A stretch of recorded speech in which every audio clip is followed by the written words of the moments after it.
Bien le bonjour, aujourd'hui on va travailler autour du théorème de Burnside sur les actions de groupe. Ce théorème ici, il va nous servir à faire un développement autour des colliers de perles. Voilà, donc je fais la démonstration du théorème de Burnside séparément du collier de perles pour pas que ça dure trop longtemps parce que le développement sur le collier de perles va être très long. Voilà, et peut-être que je ferai aussi le collier de perles en deux vidéos, je ne sais pas encore. On verra. Voilà, donc c'est parti pour le théorème de Burnside. Ça nous dit la chose suivante. J'ai un groupe grand G qui est de cardinal fini, qui agit sur un ensemble E. Et qu'est-ce qu'on peut dire? C'est que, oui, si je note grand oméga l'ensemble des orbites, alors le cardinal de oméga, c'est 1 sur le cardinal de G fois la somme pour tous les G appartenant à grand G du cardinal des fixateurs de G. Alors, on va remettre quand même les idées au clair là-dessus. Pour faire la démonstration, on va commencer par déterminer c'est quoi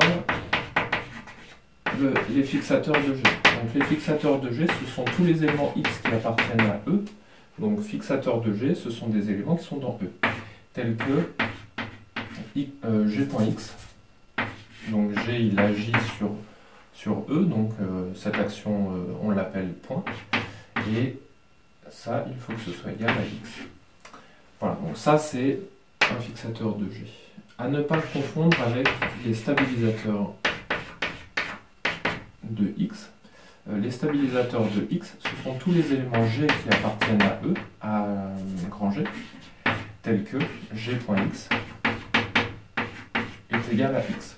Donc on a un petit peu la même notion ici, la notion on va dire de point fixe. Le truc c'est qu'on n'est absolument pas dans le même ensemble. On a d'un côté un sous-ensemble de E et de l'autre côté un sous-ensemble de G.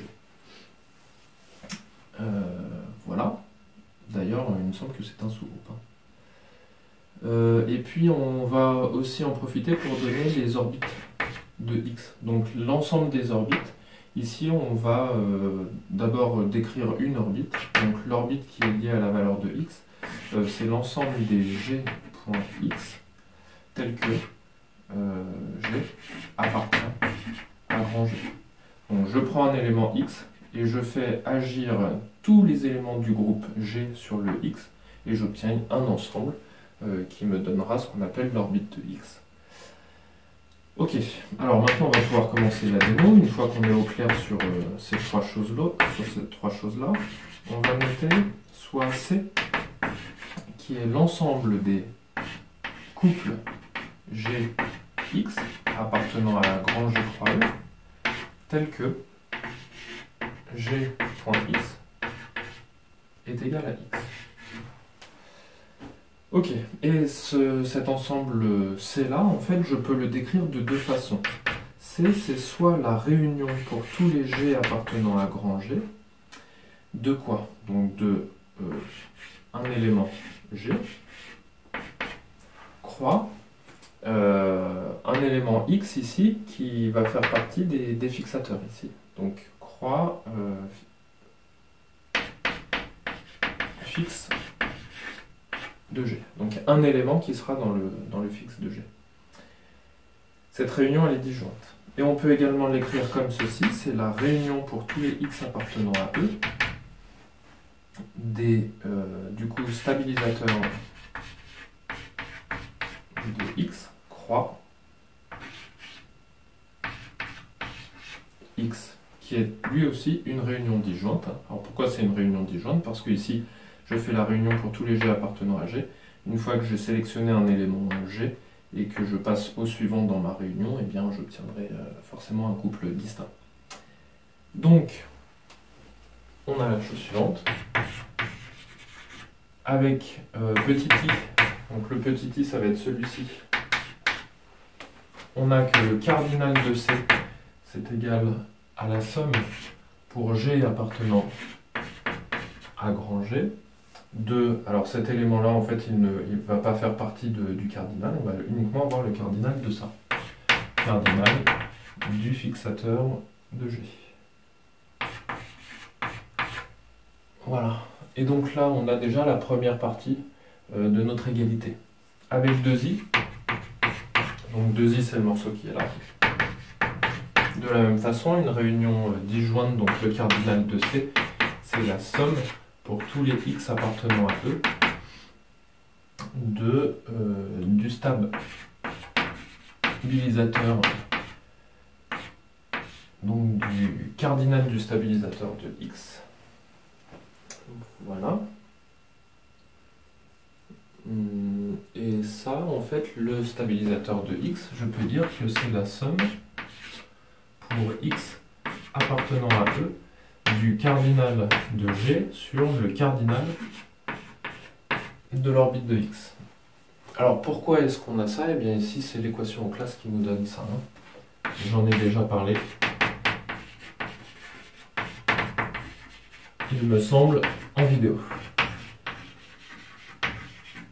Voilà, et donc mon cardinal de G, je peux le sortir de ma somme. Donc c'est le cardinal de G fois la somme. Et donc là, ici, plutôt que de faire une somme pour tous les x appartenant à E, puisqu'en fait, pour certains, je vais avoir une redondance, en fait, pour plusieurs x, je vais obtenir ici la même orbite. Et donc je vais calculer plusieurs fois la même chose. Et donc là, en fait, ce qu'on va faire, c'est que je vais prendre un oméga qui appartient à grand oméga. Donc je prends une orbite. Et une fois que je suis à l'intérieur de cette orbite, eh bien je prends tous les x qui appartiennent à cette orbite. De 1 sur le cardinal de l'orbite du x. Bon, mais ça, en fait, cette orbite, là, le cardinal de cette orbite, c'est tout simplement oméga. Donc je peux l'écrire, le cardinal de G fois la somme pour oméga appartenant à grand oméga de 1 sur le cardinal de l'oméga de la somme pour x appartenant à oméga de 1. Et ça, c'est exactement le cardinal de oméga. Donc ça nous fait le cardinal de G fois la somme pour oméga appartenant à grand oméga de 1 sur le cardinal de oméga fois le cardinal de oméga. Je me retrouve de nouveau avec une somme de 1, et donc ça nous fait le cardinal de G fois le cardinal de oméga. Puisque là, ici, on fait la somme sur toutes les orbites qui existent.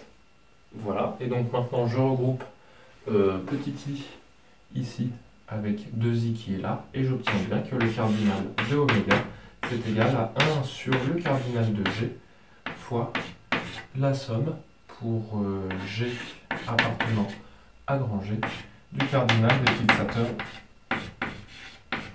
de G, autrement dit des points fixes. Voilà pour ce théorème de Burnside. C'est pas très difficile, il y a quand même une petite technicité à avoir autour des actions de groupe, de faire la distinction sur les fixateurs, les stabilisateurs, les orbites. Voilà, on a des choses qui sont à peu près identiques. Et c'était la démonstration sur le théorème de Burnside. Je me suis appuyé sur le livre de Berly,